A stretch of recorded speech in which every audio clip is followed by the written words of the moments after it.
Hi friends, welcome back to viral food challenge. ನಾನು ಇವತ್ತು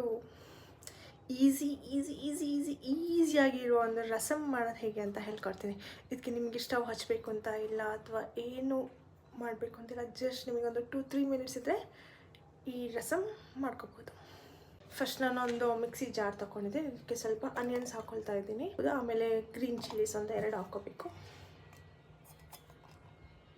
garlic ಹಾಕ್ಕೊಳ್ತಾ ಇದ್ದೀನಿ.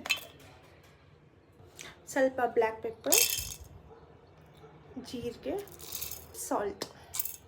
ಈಗ ಇದನ್ನ ಚೆನ್ನಾಗಿ ರುಬ್ಕೋಬೇಕು.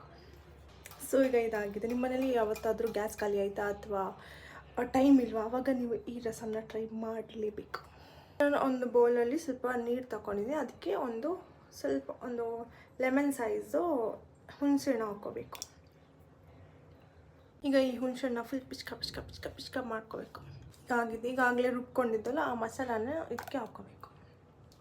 ಈಗ ನಾನು ಇದಕ್ಕೆ ಸ್ವಲ್ಪ ಆನಿಯನ್ ಮತ್ತು ಕೊರಿಯಂಡರ್ನ ಗಾರ್ನಿಷ್ ಮಾಡ್ತಾಯಿದ್ದೇನೆ.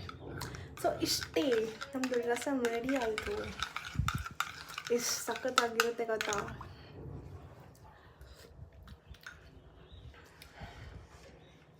ನೀವು ಟ್ರೈ ಮಾಡಲೇಬೇಕು ಇದು. Thanks for watching. See you in our next video. Till then, bye bye.